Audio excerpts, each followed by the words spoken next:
good job, co-pilot. This has got to be it. Now everybody's there. I am so sorry. Thank you, Tricky Woo. I should be watching you guys too. I instantly got off into the subject matter. I see. Yeah, you guys are like playing theme music out there. You're like Nick and Jess are like, you know what? We could listen to theme music while we're waiting for them to get their act together. So sorry. Yeah, I don't even know how to start over. Take two. Yeah, do whatever you feel is necessary. Alrighty. All right, we're here. We're Such now. an amateur. Such an It's amateur. okay. We're not. We're just having fun. It's I'm Saturday talking about me. night. Yeah. No, it's all good. We're just having fun. Captain's just still calling it from the back. He's coming up front now. That's right. Okay. So we hear you back there, Captain. Yeah, no one had to hear my water bottle hitting the deck. That's right. There you go. Always a good benefit. You know, I always I love movies that have bloopers. They're my favorite. So, the hermetic ladder of Africa. We go from Croc, which is some sort of reptile, to Gazelle, Hyena, Giraffe, Lion, Elephant, then Man, then back to Vulture and Africa. And we have agreed, or we are conversing about how a vulture is some sort of rapture that doesn't have talons, but its vomit burns. Yes, and it masters the death world. It's the only thing that seeks out to consume death rather than find it putrid or dismiss it. And when you look at how every single animal that lives in Africa, it's not just Africa, but every single animal that lives in Africa that dies ends up in the belly of a vulture. They all do. And this is why I think that this bird is higher up on that ladder than you think. The raptor stuff is interesting because most raptors are deadly predators. And this is why I think you need you need to kind of understand that why is the vulture so soft? Why is it stork-like? Why can it's got the biggest talons of all, and yet it can grab onto your arm and not puncture the skin. It's because it's so akin to the stork. Don't you see the symbolism of that? Yeah, the bringer of life and the bringer of the death are the exact same bird. The exact same thing, except for one is placed into the predator category. One is placed as a raptor because it truly is the apex predator above all. There's only one predator above it, and it's Africa itself. It's the land itself, right? That it would be swallowing us all, because guess where all vultures end up is in the dirt, right? Like all of us are going to turn to ash, to dust, and it's Africa that's eating us at that point. So it's easier to see where we may be on the hermetic ladder as man. It's somewhere either ahead of or behind elephant. It's a tricky, slippery slope. I could argue both ways on that. But until I actually meet an elephant on its own terms, I cannot argue that point. So I really want to. I've met elephants, but I don't think any of them have been under their own terms. So I haven't had a smell conversation about it. Captain, we'll take a little more volume if you got it. On me or on everybody? On you. On you. Man, darn. Okay. Thank you for that. I think you have to have the ability to peg tears at the side of your head. That's pretty special. Yeah, they cry from their temples, but I should stop talking and just work on the sound. You guys talk. I don't know why this is low, because everything looks way up. Yeah, you're actually lower than pretty much everyone that I can hear. But it's so true. It's the idea that the being that's beyond the life and death cycle is to be, we're talking the vulture now. It's just ready to consume what's there, to transform it. And it's a transformative energy, as it really is, because the vulture doesn't even speak credit or you know what I'm saying, nobility in what it's doing, but it's doing the actual necessary work, the very necessary work. Yeah, and in Tibet, they the most sacred burial is to be put on top of the mountain and let the vultures eat you. You get to fly with them. Interesting.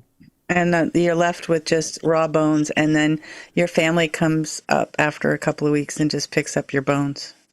It's so efficient. It's Very. so efficient to really get down to directly to the bones, and then the flesh that soars in the sky with the vulture. It's just it's a beautiful.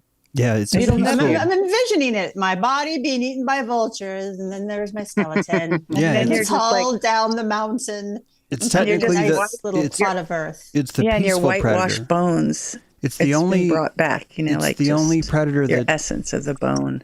We all have white bones and black shadows. You know what I mean? Yeah. And shamans need to be devoured.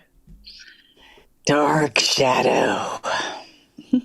Shamans need to be devoured. So it makes sense on a hermetic level that the vulture is eating the filth. And I'm just thinking of Kali in recycling, and I'm picturing her with her belt of skulls, and I think she's got a dripping head in her hand. It's quite gory. Yep. Yeah. Wasn't it beautiful that the vulture is not afraid of what we would call the putrid? Yeah. Right. Things that we would turn away from, Yeah. But it's not scared of that. Well, that's what I was thinking, that I didn't realize you guys couldn't even hear me, but if you think about it, it's the only predator that doesn't have to negotiate a surrender. Every single creature that it is apex predator of is technically consensual. And that's why it's a stork. Yeah. It doesn't need the sharp talons. It doesn't need the sharp claws. It doesn't need the sharp beak. In fact, if you want to talk about the vomit, the acidic vomit, it's actually a defense. It's actually a defensive measure. And it's only a defensive measure, really, because they got that stuff in there anyway. These guys are doing some serious alchemy in their bellies. Right. They're able to eat anything. And that shows you more about their power. It truly shows you more about just how powerful it is, which is why I think it's just so much higher on the list. They don't really live here. They really live in a different place. Oh, I was thinking about, like, when you see a dead, roadkill, I always see crows and vultures. Right. So where the crow is on the... Oh, it's a great question. Yeah. I haven't thought about it. The ladder that I published that Yesenia read was, I wrote this book about Africa. I in my mind, that's it. That's the hermetic ladder. And I'd never made it in the book because it was I kept trying to turn it into an African fable. Then I felt bad because I was inventing a fable that wasn't there. But it's like really true. So I don't even think it made it in the book. So I'm glad it gets to talk about it. But if you really think about what consciousness is, about the archetypes of these different animals, you've got this hyena that, there's the archetype. We could discuss that for a long time if we wanted to. But and we can come back to it too. But then if you start to stretch your neck out, if you start to reach for higher ground, if you want to find a less smelly area, you're going to become a giraffe. You're going to start to seek bravery in yourself, independence, see yourself as taller, separate from a herd, still part of them, but still somehow separate. An elitist because you eat leaves. Yeah. A leafist. Exactly. Yeah. Yeah, I love it. And as you just keep going up the ladder, you'll see that different ones come with different responsibilities. The giraffe is sort of more like antisocial in the sense of, look, I'm just going to let you guys do whatever you're going to do. It's the lion that starts to say, you know what? We could actually improve this place. I'm going to take out Larry. I'm going to take out Doug over there. I'm not saying it's right, but I'm just saying that the lion has so much righteousness, right? I think it's Mufasa. So it's like the giraffe has enough righteousness to not want to be a hyena, but he doesn't have enough righteousness to want to be a lion. The lion has enough righteousness to do both those things, but also he even sees a responsibility to prune his own land.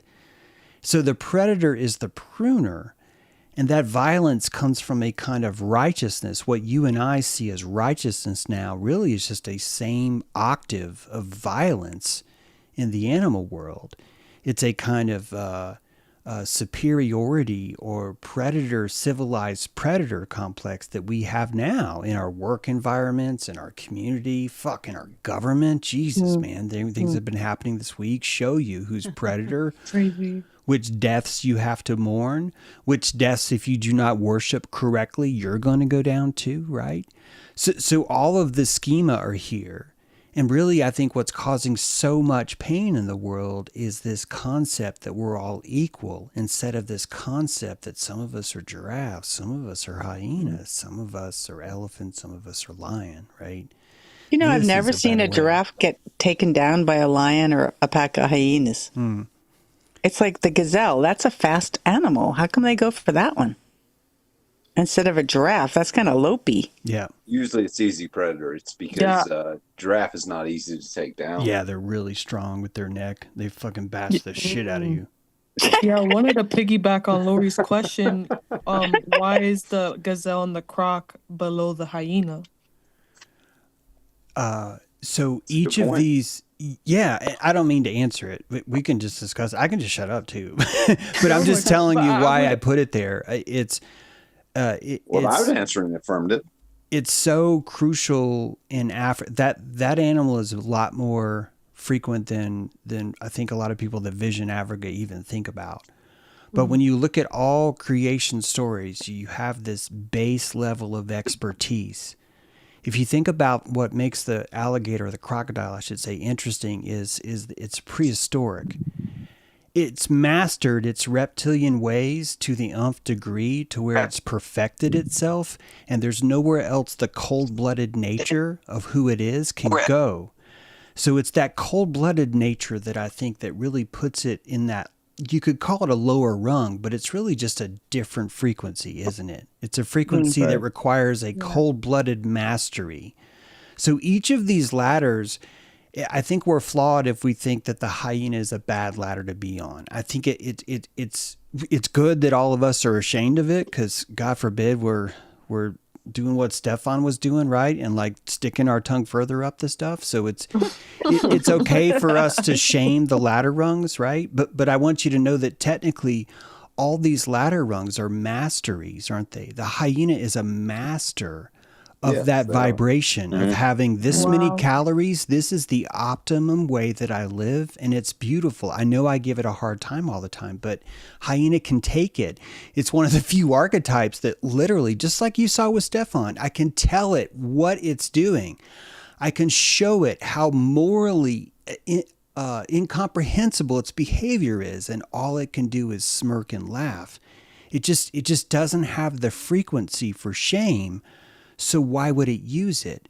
Is this a weakness or is this a power? Do you see what I mean? It's not so cut and dry is what I'm trying to say. Yeah. Can be used for good or ill. Totally. And it is, right? The hyena do so much maintenance on the Getty, right? They have such a crucial role in how they fit in. So it is their job to keep everyone nimble, to say, look, I'm going to take you down, including the lion. Yep. Some of the saddest things I've ever seen is watching a bunch of hyena just fucking take out a lion just because he's old. He's old. And they've been waiting their whole life to be like, oh, fuck yeah, man. We're going to fucking take out this lion, and we're not going to do it fair. We're going to do 6 of us, right? We're going to jump on top of this thing. It's going to take 12 hours. It's going to be fun as fuck. Let's go for it. That requires a certain kind of personality to want to do that. Yeah, you're right. And to continue going up the ladder, like, what is Africa to you? Is Africa the afterlife, or can we feel this on Earth, like now, if we wanted to? In my mind, it's another conscious organism. It's a living conscious organism that we don't have the feeling structure to accurately see. So we have rifts in its continent. We have certain areas that are still off limits despite how modern we are. It's the eternal abyss, the final frontier, but it's a living thing. It's so large that it kind of helps us create apathy towards it. So we call it things like dirt. We call it things like matter or mountains. But it's so much more, I think, alive than that. And we're I would say that if we have enough time, we would probably could spend 20,000 years learning to see what Africa is just a little bit better. Just like a little bit more complete as far as like a living creature, you know, because you're inside of it. You're inside of her. So you really don't have the perspective or the zoom to fully understand that this is a living creature. The same way if you were to zoom into the surface of the skin and look for like a tardigrade or some kind of like microscopic animal or mite on your skin, you would never know that the terrain itself is a fascinating creature too. So, you know, if you keep this in mind, you start to see that Africa is really the only key that you have, that you are in a fractal, that you are living on the skin of something else, and that you would have to simulate what it looks like through forests, through holes in the ground. These are pores and hairs, and that all these things you would need to map out, create a limbic memory of, so you could fall in love with certain places and hate other places, and that this is how you would learn your way around the skin, but you would never call it that. You would never say this is the armpit, you know? I mean, you could. I do that all the time. I'm constantly thinking about what part of the world is this? Like what, if this was a creature, is this the shoulder or is this the butt crack? Things like that, you know? But this comes from assimilating ourselves into something bigger than what we are. And that's what you're talking about, is assimilating into the world as if we're bigger than just our bodies. And we can assimilate into the world as a bigger place. So if you ask the tardigrade, how does the person that owns the skin, what happens when that god dies? The answer is nothing. The tardigrade would never be able to understand that creature is dead now, because the skin it's living on is technically dead, right? Those are dead skin cells. So even the fact that it's dying in the middle of its lifetime, it would take so long that it would never know. Africa's the same. The earth is the same. It takes, everything's on such a longer vibration that we just can't see it. You know, I'm wondering about this honey badger. Mm-hmm. and I don't know if it's kind of like an up level to the hyena. And I'm thinking about the Kalahari Bushmen, the dance they do to the gnome, to use this shaking, this connection to the room where creation is. This connection of where all healing and creation comes from. And they have this connection. And I think, James, you put up something with their language, because they speak a click language. Yeah. And it's the most phonetically complex click language. Creative as fuck, right? I mean, just so creative. It's like we've forgotten to connect to that connection. There's a chord.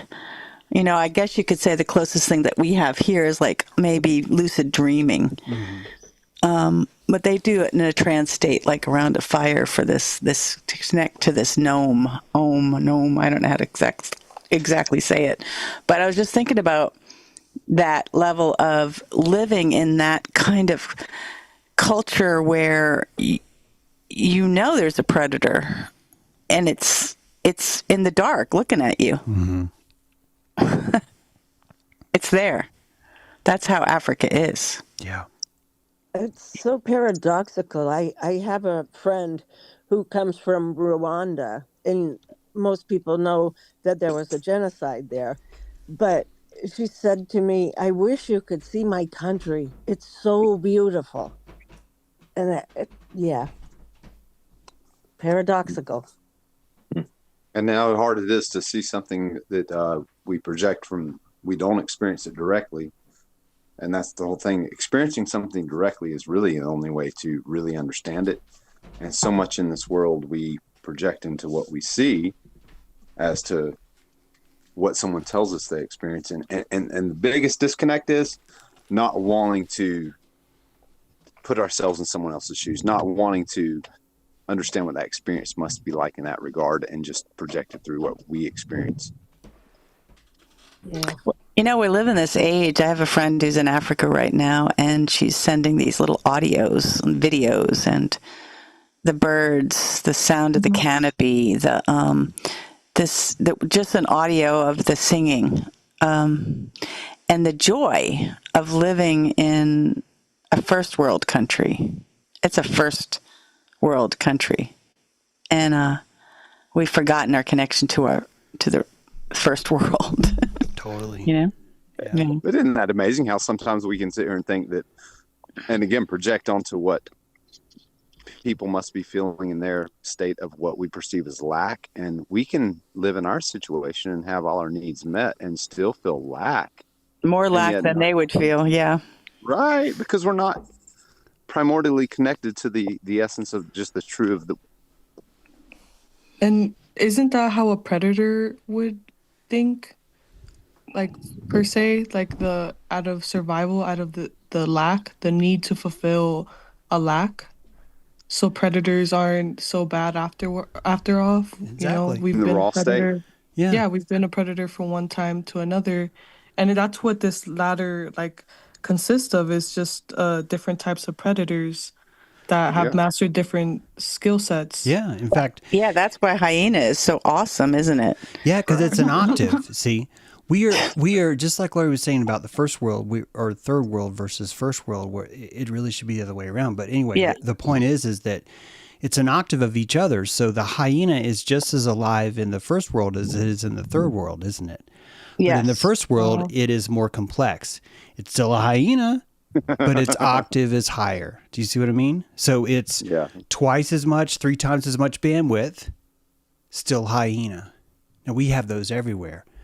We have elephants, we have giraffes, we have all these predators everywhere. We have cold-blooded reptilians. We have them all. So this ladder, one of the beautiful things about the third world, we'll just call it that so I can explain, is that it's allowing you to see a simpler octave, and it shows you everything, doesn't it? Like, it shows you how everything isn't broken. It really does show you that. It shows you how everything is pieced together. You're just looking at a different octave of the same thing. And that, to me, makes me feel so much better. Like, it just calms me, because it feels like such perfection now, because you're able to discern the music itself. And you can feel, I think the feeling, or a fear of feeling, we have in the whatever this world we live in this world of abundance that is parading lack, and the fear of I like that. The fear of it, like an alligator reptilian in a as a corporate CEO.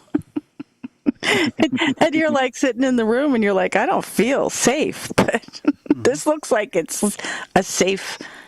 I think we have chimeras here, like by all optics, right? Yeah. I don't know. So it's like we learn not to trust our own instincts. Well, that's, if you look at what crouching is, that an animal in Africa, if it wants to survive, it's going to practice a little bit more crouching. It's not going to be showing off its belly. It's not going to be flaunting its abundance. We do that too. So the jungle's still there. Every single part is still there. And you get to find out who you are, what level you're at. And I think once you find that, I think you really start to harmonize with yourself, because you start to realize, hey, I'm a giraffe. This is what I do, man. And maybe I was fantasizing that I was a lion. Maybe I was afraid I was a hyena. But how could a hyena be so afraid of being a hyena all the time? And then you discover, holy shit, what if I'm a giraffe? And it hits you like a ton of bricks. And until you know that there's an animal there, you won't rest, will you? Because you think I'm a broken hyena or I'm a piece of shit lion. You don't understand that this is exactly where you are. You're precisely where you need to be. You see far at the cost of your own neck, people still don't fuck with you because you're annoying as hell when you start flapping it, you know, all those things, whatever it takes. So yeah, this is the hermetics of this, I think, are the more animals that you see, the more you're able to compassionate yourself and everyone else, all the opponents on the mat. And really, once you've compassionated them, as you know, they cease to be opponents. They're simply allies, someone that you dance with. The same way a lion isn't going to necessarily fear a gazelle. The same way a hyena is not going to fear the lion right after the lion is fat. That these things require compassion for us to stay alive. So the entire world, the entire skin of Africa is teaching you compassion, and she's using terror because you will not fucking listen any other way. It's the only way to get you to wake up and start paying attention to being compassionate to the land. It's a brilliant kindergarten, you know? Talking about what would what would fear the vulture? Well, nothing would have to. Because that's what I'm thinking. Yeah, exactly. Yeah, the vulture's not even attacking life. So the vulture's not even threatening anything that's in that space. Yeah. Someone did, I don't know if it was on purpose, but someone had it was a play on the term raptor, but rapture, where it's almost like when you see the vulture, there is like this sense of rest. Like, I like it. Yeah. You almost like think, okay, here it comes, you know? Yeah. Well, you could also go deeper, because if you think about this, you don't fear the raptor, right? But you do have, a lot of us do have a cold sense of dread around death. Yeah. And if you start to look at the octaves, like I'm telling you about, this is just the bass note. It doesn't sound like a screaming guitar, right? It sounds like a really deep bass note. It still moves you, but it doesn't terrify you as much as it really creeps you out, you know? Right. So it's still there. Yeah, the predator's there, but it's so much more larger that you barely hear that sound at all, because it would take years for you to process the sound of that kind of scream. You know, it's interesting, in Peru, the condor is, the highest. And when the mountain spirits speak, they come in as condors. And I was thinking about, like, when we would hike in the mountains and we would see the condor, and then we'd go into the rooms, and they would speak, and they said, "Did you saw me on where we were hiking?" And it was like, "Yeah, we saw you." And so when a shaman goes from human into the afterlife, they want to come in as a collective, and they believe that these mountains are collectives. And then so the condor is a collective spirit, not just a single spirit, because it eats all of the life on the planet. Right. So more of an evolved collective rather than individual. I like it. So the amount of... Go ahead, sorry. I was just saying, condor seems to echo where the collective is at the time then, eh, Laura? Yeah. Yeah. And, speaking as collectives, I mean, I think that, well, I see as we do this hermetic journey and we can compassionate more, we become more of a collective, don't you think? No, I agree, because even if you look at the human body, that is its own collective. The cells working together, the culture that lives in your microbiota. Totally. Yeah. Just your skin cells alone are just this conglomerate of billions or maybe trillions of people or entities that, you then call yourself. Totally. And this is why Africa is teaching you, because we all think that we're not immortal. We all think that humanity is not a free energy device. We all think that all of us are going to die, but it's just because we've associated into an exosome, living inside of a creature that is alive so much longer than we could ever know. And so if you want to feel immortal, all you got to do is tap into Africa. All you have to do is associate, not necessarily with the country. I mean, you can, I say go for it, but it's like associate into Turtle Island. This is why I think the croc is so crucial, by the way, because if you think about what a croc is, it's perfected its reptilian nature so much that it is its own land. It's literally its own floating island, and creatures live on its back. And that this would make it a predator because at any point in time it could decide, I am not willing to do this anymore. And wouldn't you know it, good old Pangea has these crocodiles that are dropping down into the water and then rising back up in other places sometimes.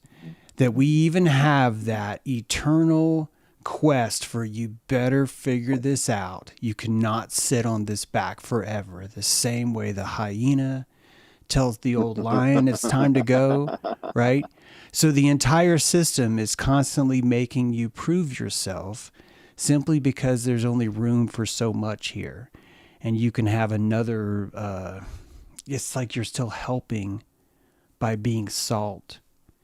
By you turning to salt, you are still helping because you're storing the memories of this computer. And everyone is able to tap into it, but only when they develop compassion. And this is a technology as much as it's a human spirit, isn't it? That compassion really is a technology too. And I don't think that we've really even begun to understand that. That through science, through study, through passion, so even our lies that we tell about history, it's us reaching with these roots into this idea of finding something that we never could have found before because we're literally traveling through time to get there. We're using our compassion for the organism and we're permeating time to find it there. This is all the power that you fucking need. And we're still walking around going, I don't have any power. I don't have any power because I'm mortal and there's no such thing as free energy devices. And meanwhile, you're living on top of a 12 trillion year old crocodile. Yeah, I was going to bring up that crocodile motif of the god. It wasn't an Egyptian god? Yes. Yes, it is. Yes, it is. And then it has like that, whatever that first brain would be, like the first world's first brain, right? Yeah, you're thinking of Tallred. Yeah, and it's got a bunch of nipples too. I'm not trying to take us there, but I'm just saying it's got a bunch of boobies. and yeah, the Tallred is this living Gaiac Earth, right? So it's the exact same Native American story, Lori. There's we're on mud. It's not a crocodile. This is mud. Everything's fine. Everything's fine. And this is the bottom. I swear. And it's interesting how they kill. They have to drown the thing because they don't really have the teeth to be able to rip it apart, and then they have to bury it till it rots. Really? Ew. Yeah. Wow. And then they go in there and it's like half disintegrated, or the Mother Earth takes the mud and it starts to mulch it into what is then edible to an alligator or a crocodile. Chicken nuggets. Alligator cheese. It's like a vulture that works harder. I was thinking a vulture. That's the patience that would take. Yeah, you're so right. Yeah, vultures too. They have that same kind of patience level. When it they have to fly off every time you drive there, and then they have to come back. Yeah, it's a lot of work. They're like, death isn't going anywhere. Yeah, you guys have fun. Yeah, little payoff, not a lot of work. It was very small payoff. Yeah. So we just had alligator hunting season here, and so the crazy Cajuns were out in the Chafalaya, hanging up their trophies. Gigundo. Wow. I posted a video today of predator versus predator, and it was a jaguar versus a crocodile. And I'm afraid that people are going to think that I would be so cruel that I would show a video that shows one of these being killed because you're looking at predator versus predator. But I purposely posted it because the ending is very wholesome. You'd be very surprised what happens, but the power... This jaguar's in a freaking tree, and you're watching the crocodile slowly come down the river, and you're just seeing it all. You're witnessing, oh my God, I know what's going to happen in time, and no one else does except for the jaguar. And the whole time I'm thinking the crocodile has no idea, but I think the crocodile knows too. I think they both know. I think it's more like, yeah, let's frickin' see what happens. And that jaguar jumps off that tree. And right before he lands on the ground, before he even falls on the crocodile somehow is lunging up out of the water before the jaguar's even fallen from gravity itself. And you're looking at the perfection of 17 trillion years, right, of self-worth, of I am, of I fucking matter, of I'm going to use all my cold-blooded instincts to survive this encounter. And you see how much faster they are because they haven't built this huge, ridiculous phonological loop of warm-blooded memory of a neocortex that's 500 milliseconds behind, and they can just act. So even though they're on the bottom, it's a very deep bottom. It's a very big, menacing bottom. It's each of these predators are perfection at that one particular level. Just as man could destroy this entire place, just as hyena could destroy this entire place, so too could vulture, so too could crocodile. Actually, vulture is always destroying it. That's the one constant. It's such a fascinating place to have nature. I can just say this one more thing because I feel like I'm talking too much, but if you consider how powerful nature is as a hermetic device, guys, I don't think that the people that are studying esoteric hermeticisms have really sat down at nature itself and going, how is this not a Masonic order? How is this not a giant Club 33 of the best being brought into a secret order of perfection called the vertebrates? And that each of you live somewhere on this giant nautilus, right? Of these different conceptual vibrations. This is really what evolution is. It's a vibration based on the number of stem cells you have that have agreed to be you. And if you have 17 trillion, you're going to be a weasel. You're going to be a kick-ass frickin' mongoose weasel, right? And then if you have 17 quadrillion, you're going to be a sperm whale. You're going to be a leopard.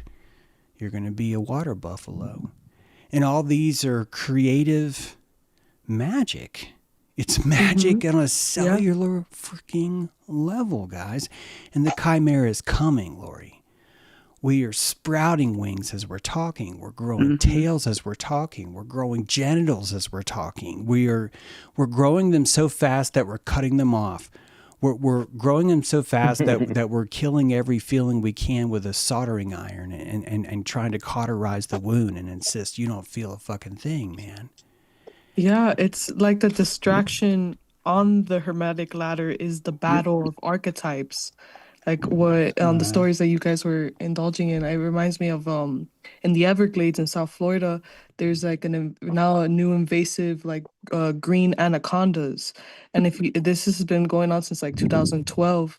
Because I remember, because I like in Miami, I took a lot of agriculture classes. It was like a new innovative course in public schools. But back to the point, you would see the videos of just the crocodile will either swallow the anaconda or like successfully eat it, or you'll see like a 27 foot long anaconda swallow a crocodile. Whoa.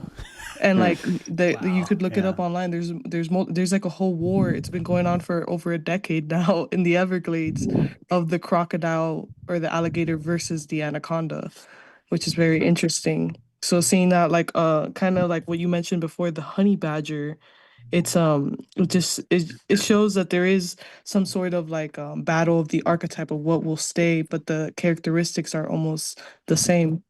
And going into more characteristics, let's like go towards man. What makes lion evolve into elephant and elephant to man? I'm not sure that man is above an elephant. Yeah, personally. I could see it. I think Ganesh is closer to the elephant, and their but back to the first part. I think that the sapiens is that big step. Instead of being a lion, we develop the idea that we want to see more giraffe-like. We want to be bipedal, but more importantly, we want to have sapiens. We literally want to be aware that out of all the muscles that we could grow, we chose to formulate a sonar dome on our head that was really, sonar is the best way to picture it, a sonar of awareness. That we grew this extra wound that saw the world through compassion, and it did that to give itself an advantage so that it could see things. And you as the lion have mastered righteousness, and the last thing you want to reflect on is John Stuart Mill and the utilitarian morality of what you've done. It would be such a way of ruining your congruence as lion that you might cease to kill, that you might develop an idea that your footprints are evil, and that anything at all that you left behind that showed you were here would be naughty, and it would be a testament to how awful you were, that lion could never afford to feel these feelings, which would be necessary for you to tap into the social egregore and compassionate the herd again. So the lion leaves the herd, and the man leaves the man and enters the sapience, which he enters the herd again at a different vibration, which is civilization. Wow. And if you look at what happened to all the Cyclops, to all the Neanderthals, they did not want that awareness. They did not want the community. I don't fucking blame them, but they ended up paying for it. And now there's only a few of them around. There's just a few left, and they're intermingled with us. I say that like I'm not one. Maybe I am, but it's like, who the fuck knows? You're looking at different vibrations, creating from their fears and creating from their hopes about what horn, what shape, what tumor, what bubble, what organ can I grow that will allow me to hermetically transmutate. That's transmutation, isn't it? Evolution is holy fuck. Wow. So as like this human, the closest I can get to be human is to be in a flow state. It's the closest I can, and it's kind of like, how do you ride a bike and relax? How do you relax into this? Well, this compassion thing, but there's this thing about being creative. Like, you forget you're riding a bike. You forget you're doing anything. Right. You animal. Or you become one with the bike. Yeah, you become the animal. You become the animal of human, don't you? Yes. Isn't that what flow state is? You're animizing your humanity. You're actually turning it into an animal. Yeah. So then if you're in this... So I think that we can enter flow state, not creating. So it's like you can do it with an exercise, and that's like, extreme athletics and stuff. But I really think you can do it through compassionating. I think you absolutely can. I think creating is sometimes a misnomer, because we fall into this trap of thinking, we have to create things. And it's like, I don't even think it's having to create things. It's just experience things. Yeah. And we're like saturation. It's an embodiment. Like I've been trying to fit in the question to the group of, where do you guys feel you guys are in the hermetic ladder? And as I keep unraveling this topic with y'all with this topic, I realize the closer you get to really rooting the palms of your feet into Africa and putting on those antlers, you are everyone at once. Mm-hmm. Right. Yeah, exactly. Yeah. And this is the saturation. If you're in a field and you are compassionating the egret across the pond, you are that egret. You are actively listening to it. And so you become who that is and what it is. So really compassionating is, sure, it's survival, but more importantly, it's saturation. You're filling yourself with a lot of limbic glitter, and that limbic glitter gives you flow state because you're completely entranced by the story, by the colors, by the fantasy, by the smells, right? So this is what flow state is it's looking at the deepest limbic honey that we can find and calling ourselves that. That's really ultimately all flow state is. It's what our ultimate job is. It's what our ultimate dream is. It's to find that animal inside of us and accept it. You know, it's like that poem that Mary Oliver wrote. And there's a line in it. It's like, you don't have to be good. It says, you don't have to be good. You only have to love what the soft animal of your body loves. Yeah. And it's like the eternal quest to find out what that animal of your body loves, and not go in. And that's like an animal body flow state. If you are an animal, what animal are you? It comes down to not hating yourself, because a lot of this is about being okay with yourself and loving yourself, and the deepest sense is that, right? Yeah.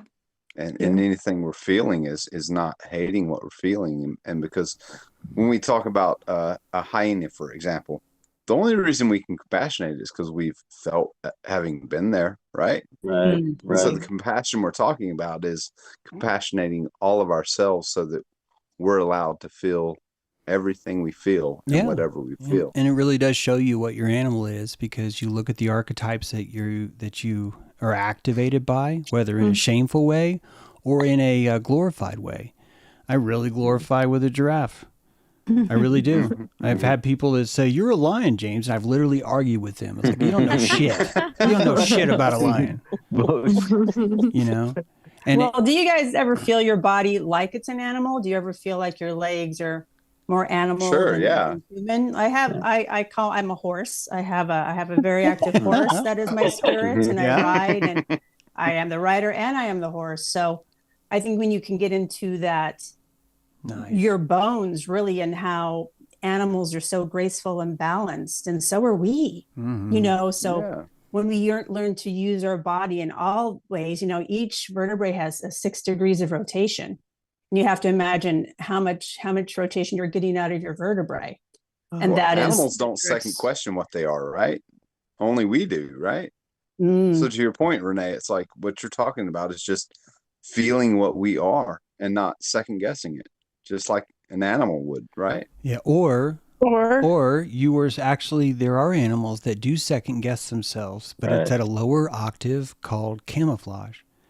And so, that's so good. You know, so they change their texture because they've learned to perfect it. They're not sitting there going, "Oh, I can't decide on myself. I'm clearly not very good at being an octopus," right? Texture or color too, like cuttlefish. Yeah, exactly. So an octopus, an octopus is disassociating like a mofo, right? Like they're just gosh, those things are crazy. Yeah, this is why the shame stops us. It's always shame that stops you, because there's typically a power that's there, and you're calling it shame, but really it's just fear. You're ashamed of saying, "I'm afraid of this power." So you say, "Well, I'm ashamed of it. I'm ashamed of it. I would do it, but it's wrong. It's clearly wrong, because no one should have a big ego. No one should be pretending. No one should use their imagination in public." You know, it's this is what we tell each other. That would be a great T-shirt. You know, don't use your imagination in public. I was talking to my daughter on the way home today, and she was saying, "You know what? When I was like in kindergarten, we played cats all the time. We just played cats and we just meow." And she's 22. She's like, "Why don't we do that anymore? Why can't we just play cats? Why can't we just have fun? Why is everyone so let's do it. Petrified?"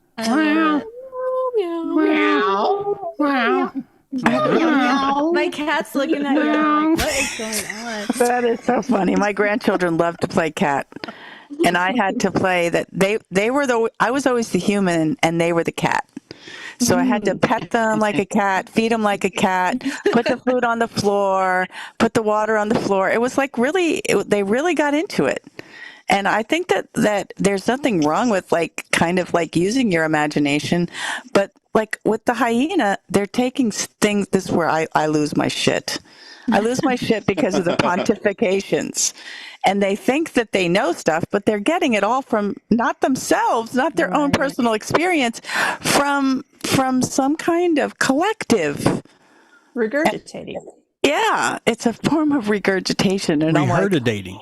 They're pulling it from the herd. Yeah, but this is actually a power. This is actually a power that you will have again. I want to help you. I want you to help me compassionate. Because I really lost it the other day, and I was like, I felt really bad losing it. But I was like, speak about your own personal experience, please. But isn't that what the elephant does? The elephant grabs water from one pond and then sprays it all across the land or bathes himself in it. So wouldn't grabbing some sort of information or experience or some sort of inspiration from one place and bathing yourself? You think that's pollinating? You think that's pollinating? Yeah. Perhaps. It's like maybe kind of like James True, a lower octave of it, kind of like the skunk, just it's protecting itself, but it's really farting everywhere, Yeah. It's kind of like trying to get the attention from somebody else's calories. Yeah. Well, if you think about a skunk, this is a great opportunity actually, because if you think about a skunk and a black widow, these are creatures that are appealing to your honesty. They are appealing to a world that is built on honest authenticity. They want you to know exactly what powers they possess. They are not interested in using them. They'd rather you just see them and understand, I'm not going to fuck with that. So they've gone out of their way to put themselves at risk to show you who they are and that there are people just like that in the world.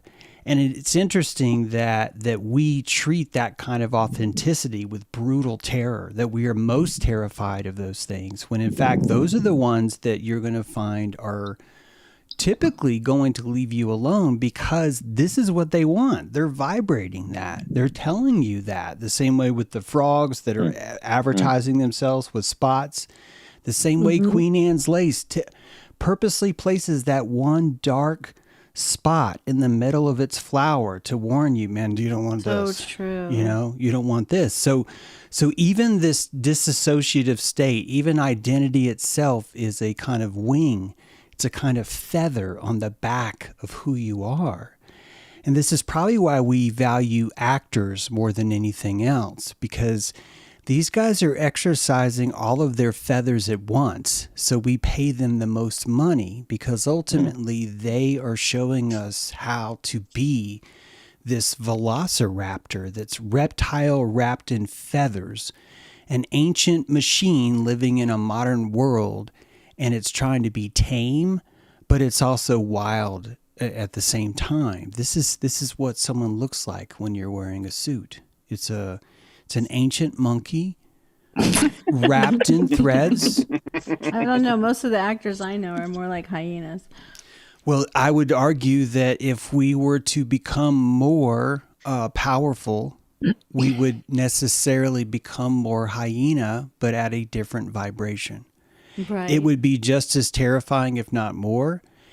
It would be akin to, we can fantasize about the Comanche, but now let's imagine that we're in what we now call Oklahoma, and it's 7 p.m, and we literally have a canvas wagon to protect us, and 4 Comanche walk over the hill. And like, fuck, that is a dilation. That is an awakened vibration that you and I are not technically equipped to even have right now. That it would break us out in hives, the same way that when you travel to Costa Rica and you get a bug in your stomach and you're sick for a while, that these kinds of vibrations we're not tuned to.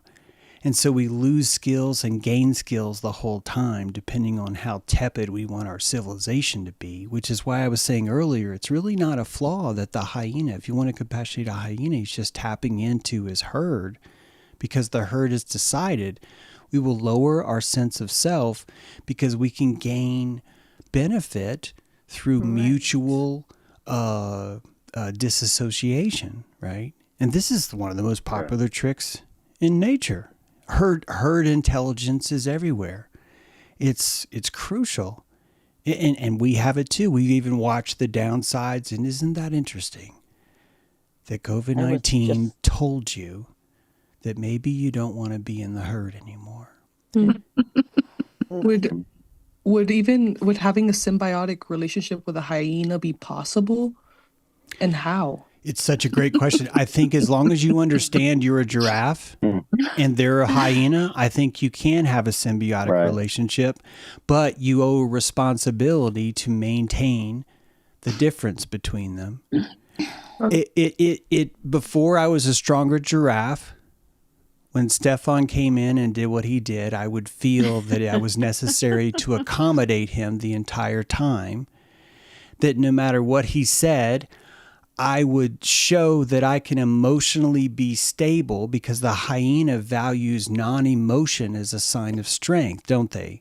Yeah. But a giraffe values emotion as a sign of strength, don't they? Mm-hmm. Mm-hmm. So I have a responsibility as a symbiotic relationship to always remind the hyena that they are a hyena, which means I know this is going to sound horrible, but I owe it to Gaia, to Africa, to tell the hyena, dude, I think you're a piece of shit. I think you're disgusting. I think you're fucking nasty. I don't want you around me. You're literally licking that guy's butthole as I'm talking to you right now. And now you're laughing. Now you're laughing. Yeah. Now this is funny to you. You literally have his poo on your, and you're still laughing. You're still laughing. Your vagina over to me, and I'm trying to eat leaves. And whatever animal Lori is, had your back 100%. That's like, I couldn't handle it. You could see my face. I loved it. My face before I said anything, I was just like, I could barely stand what I was like, oh my God. But I have to say, James, the giraffe stuck his neck out so that, because you opened up the thing, and I was like, you opened it up so that he could come back in. And I found that fascinating. Yeah. This is people will think that, well, you have to be nice or kind. So a symbiotic relationship means that you will always get along with a hyena, and you can carpool with them to work, and you can ride with them on a plane. And because you're more spiritually elevated, you won't be bothered when they keep farting in your fucking mouth, right? Because that's not going to bother you. And I'm telling you, no, this is not how it works at all. That the moral decision, the Buddha is the one that's like, dude, you are farting out of your mouth, and you don't even say stop it, because that's not a symbiotic relationship. The symbiotic relationship is aversion. Do you understand? It is aversion. Your aversion to something is a symbiotic relationship when you are in your authentic self. True. This is why I'm saying shame should always be in the room.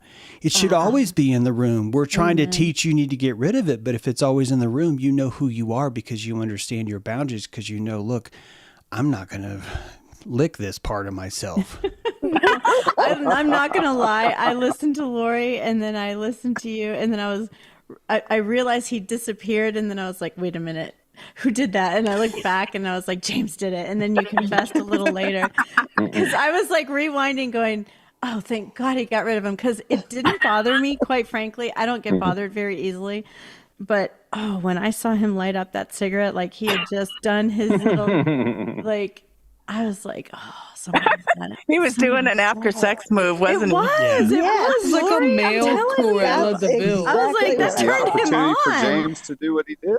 Yeah, no, it was for the great. listeners, it was so great, and I was like, yes. Yeah, for the listeners, a guy came in and he's with a different audience that I'm trying not even to talk about it, but I don't want you to feel left out. But it's like that audience is truly hyena, I get that you can say, archaics? Oh my yeah, God. I get that you might argue that I'm being judgmental, but I'm just telling you, if you look at what they're listening to, all the lies on page 1, as I was trying to tell Stefan. It's a pontification, a pontiff. They wanted a pontiff. Yeah. They got a pontiff. Well, they even call themselves smocation. The word they use for themselves is errant.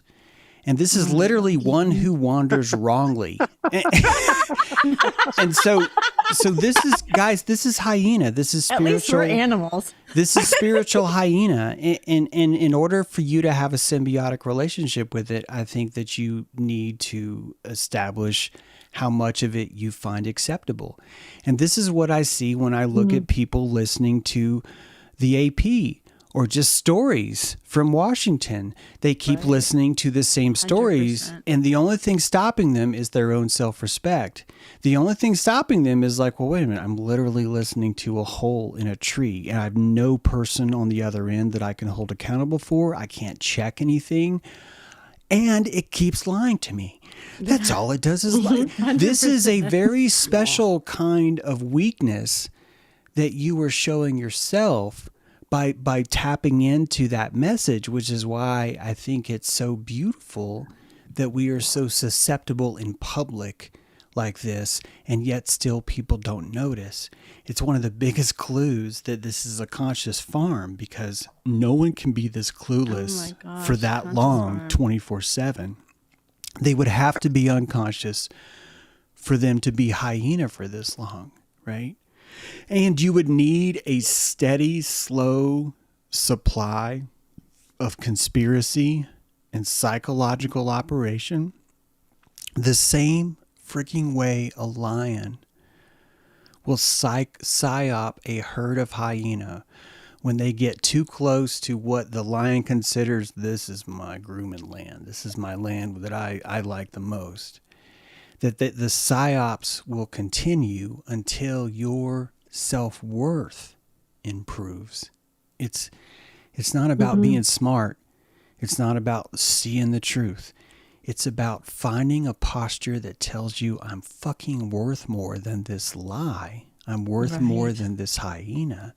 And that's why so much of my language is always ridiculing the hyena, because it's literally the only reins I have, the only whip I have to move this horse, is to show you, if you are not ashamed of where you've been, you will never grow.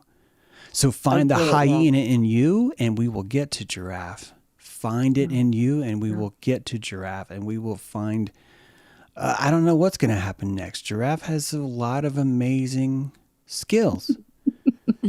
I don't even think I fully understand them all. Yeah, it's getting through the growing pains. Like, I just got through the neck pain because, I I just enlarged my neck by 4 times its usual size, and now I'm just a clumsy baby giraffe. I'm getting used to the equilibrium on my feet. Yeah, it's kind of hard because the fucking hyena are in the way. So it's like, excuse me, and then when you kind of trample over one, you get gaslit, like, ow, you monster, how dare you? Yeah. How dare you step on me?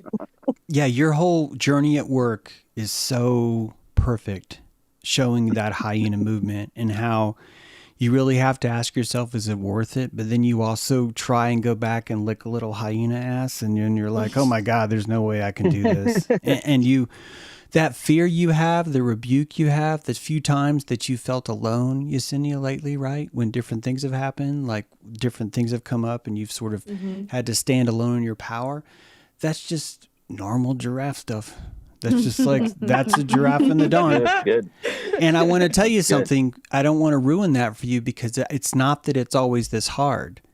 It's your head is not that heavy. It just needs a little bit of practice. It just needs a little bit of seasons where it is up that high all the time, even when it's cold, even when it's hot. Then it becomes your new normal, and it doesn't feel like it might feel right now. So yeah, it feels harder as it's getting easier all at the same time. You could think about that as even doubt, as even like you're cleansing, you're baptizing the cellular hallucinations that still want to think of you as a hyena.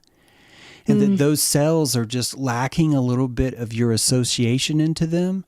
That if you think about your feelings as a collection of cells that simply are doubting where you want it to go as your captain, you get to pull up the loudspeaker and go, all right, captain's fucking log. Listen up, guys. We are leaving the land of Hyena. You are not going to make it if you need to go back there. Anything that you do from this moment on, you're going to be held to a different standard, and you're not going to be able to put your tongue up anyone's butthole anymore. And that part of your cells are like, I don't know how to survive like that. I'm the dead skin on the kneecap. No one gives a shit about me. All I know is Hyena. I'm always on my knees. I'm always scraping these things. This is why people don't want to be a giraffe, because there's just a lot of fucking maintenance. You got to go around pummeling your kneecaps. What the fuck am I doing now? You're doing stuff that the hyena would never do. And part of you thinks, I don't know if I can afford this, and it's trying to make its vote. It's telling part of your body, hey, what if we went back down? What if people weren't condemning us for doing the right thing, and we could just laugh with them and just steal paper clips from the same supply closet, because that's camaraderie, right? Right. So all these levels are there. It's so beautifully right in front of us. The elephant, I think that I'm going to sound weird. I'm not going to say that. I just think the Ark of Baphomet and the elephant have a lot in common. That I'm just telling you, that conscious structure is a completely different entity, and I don't think that we fully even understand what those guys mean. I have a frivolous question. In your book, Black Eye Club, is the elephant more Solomon or Bloomin'? Yeah, it's or don't spoil it. Don't spoil it. What do you think? What do you mean? You read it.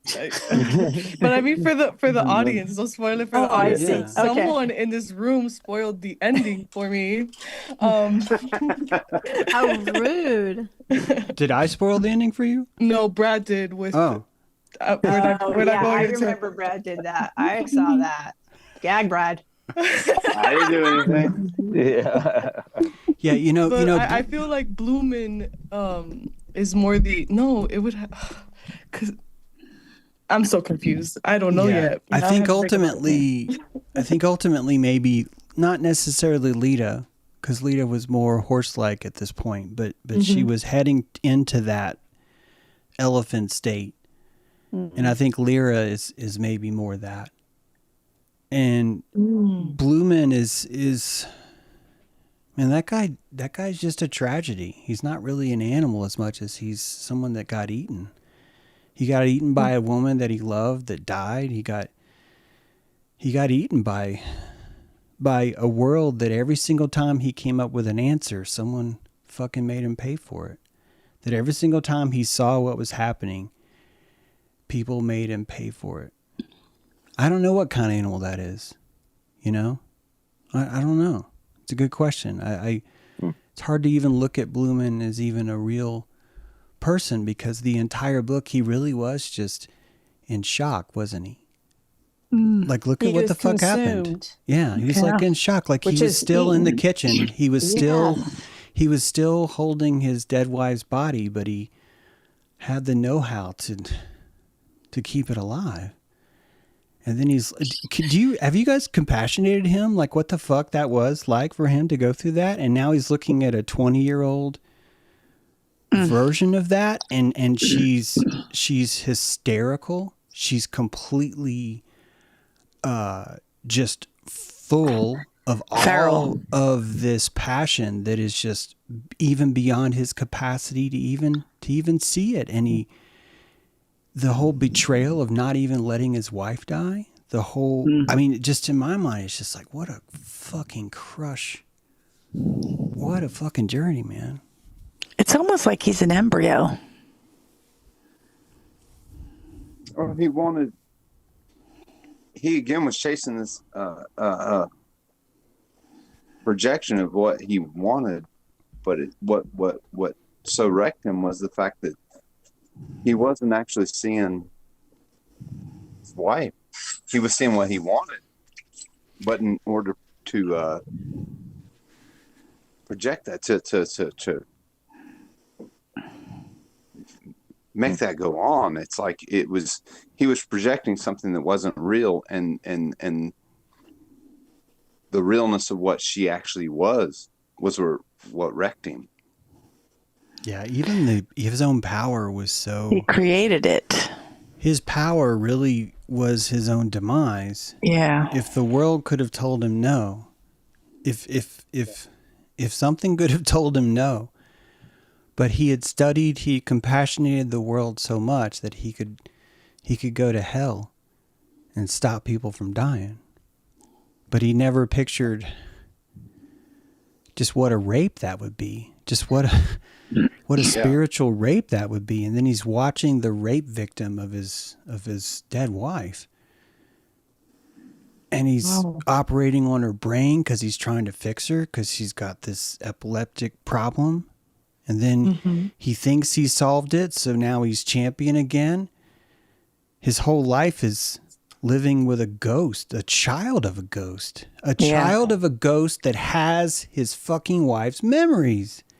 That's crazy. That has all the things that happened to her in that. So all the passion that she feels for him is like this ditto copycat, like manuscript that's been mailed back with a no return address. And then she's reading it like it's a diary.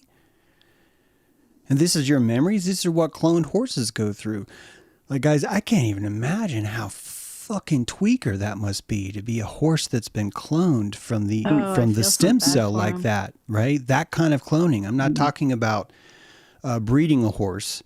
I'm talking about this kind of cloning where because the adult horse has already gone through puberty, all of that information is actually inside the DNA, and these horses are born male. They're born female. Before they even hit puberty, they have this conceptual understanding of pimples and zits and puberty and the awkward separation and the just all of those structures, obviously on a different octave, right? But still there. And now you're living your whole life. It's not even a clean chalkboard. There's writing already there, and you recognize your own handwriting, and you're supposed to write on top of it and figure out which stuff didn't happen to you.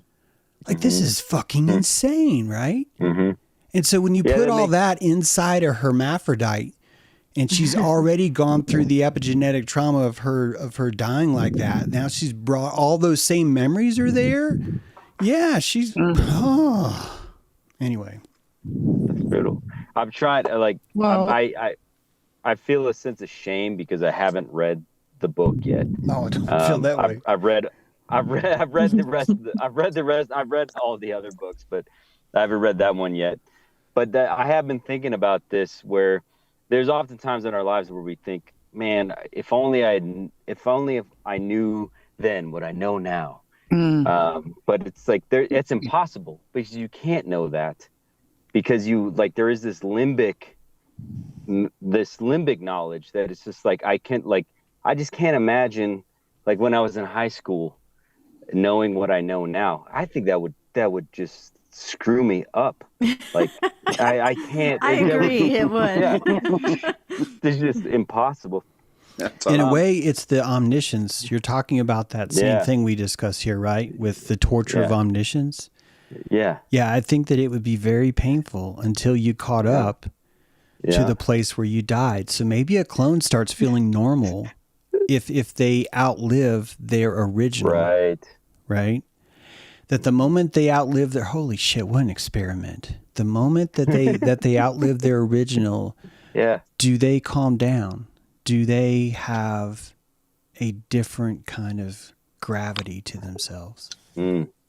Well, they wouldn't know that gear yet, so because they hadn't beyonded that age. So all just empty canvas. For sure. Absolutely. How about if you just started to get all these like past life memories and you're like in that, I met that person who had a future past life, but if they all came on board, would you just feel like one of those clones? Yeah. I feel like there's I think that already is a thing. I think there are times in our lives where we do have that sense, like, fuck yeah, Brandy. Yeah, I get it. where you know, it's like, I've done this before, or I know it's just like, or I know it. Alan Watts has said something along these lines where it's like, like, I know how to grow my hair. I couldn't tell you how to grow my hair. I couldn't tell you how it's done. I couldn't technically put it, but like, I know how to do it. I could tell you now. Tell me. I don't. No, I would love to know. I would love, how not to cut it. Exactly. Yes. Yeah. I wowould love to know. I would love to technically put it on paper, because then I could have hair on my head again. But I clearly someone in my crew, and the corporate being knows how to do it. All these, you have all these memories, that clearly, I'm on a trip now. You got me thinking. You're on a genius, Brandy. You grow your own hair. You can grow Yep. You walk yourself around. Exactly. You don't have to worry about your teeth falling out, because you can just remember how to put them back in. That's exactly how. That's right. Yeah. That's how I form them. I remember how to do that. That's right. If you think about, if we give more autonomy, this can sound creepy, but if we give more autonomy to children, and I realize that's like a huge, we don't want to do that. I get it. No one wants to do anything. We're like, no, we have to not touch. You can't alter a child at all. You have to let the environment alter it as much as it wants to. And you never alter it yourself. They never alter it themselves, even though that's impossible because the child does grow. But if you could just, for a moment, just picture that you could do that. In a Lemurian society, you would, at the age of 4, start to perfect your specialization, like a genre of human. If you want to be a defensive linebacker, that is a very specific genre of cellular morphology, isn't it? That you pleomorphically begin to imaginate yourself that way. And we do this as children anyway, but we don't actually give ourselves permission to like go full force, to actually decide that you do want to be this kind of specialty in that way. This sounds such a silly example, forgive me, but it just really sticks out. Good. There's a singer. Perfect. I wanted to be a pilot at 4. I have an aptitude for writing, probably because my grandfather, because he was practicing that. So all the epigenetics that you think about, right? All the inheritances that you think about really make a lot of sense here. All of the math of that. But if you could picture a world where you're able to go ahead and carve out your future sooner versus forcing society to do what it's going to do, it really would create a very different being altogether, because this is the creepy part. I don't know if puberty is necessarily always even built into the API of being a human. That you could look at, there's an important time for fertility that's necessary when you are living in an environment that doesn't have a lot of humans around. And that once there are a lot of humans around, you now get the luxury of specializing in a non-pubertescent kind of life. And we probably dream about aliens and grays and all this other kind of stuff in the same kind of way that we understand this is part of our pleomorphic mindset, that we've been flatworms that have been chopping off our heads and being male and female because we've been chopping off our heads, not because we're naturally male and female. It's because cellularly we memorized that mode in order to survive. And that, guys, the entire movement of pride of LGBT is a pleomorphic vibration of a change in the genre of species, allowing more to specialize and go autistic.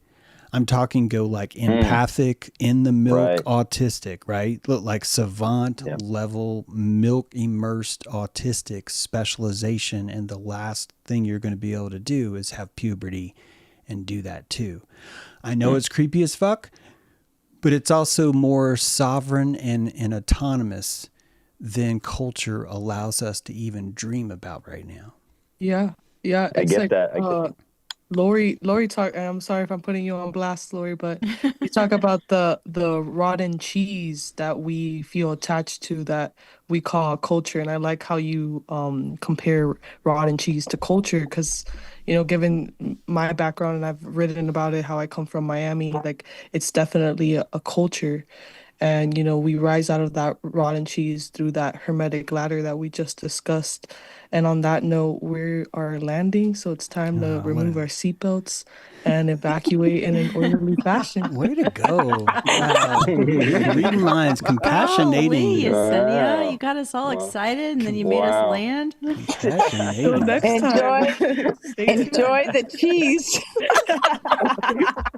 Courtesy of Hawthorne. I want to thank everybody for listening. This wonderful bunch here. You're listening to Dojo Earth Radio, and you could subscribe. It would be so fantastic. You could spread the message, get people to watch the channel. You can join us on Patreon, come in and talk to the group. We have a special Hyena ramp program. You said it yourself.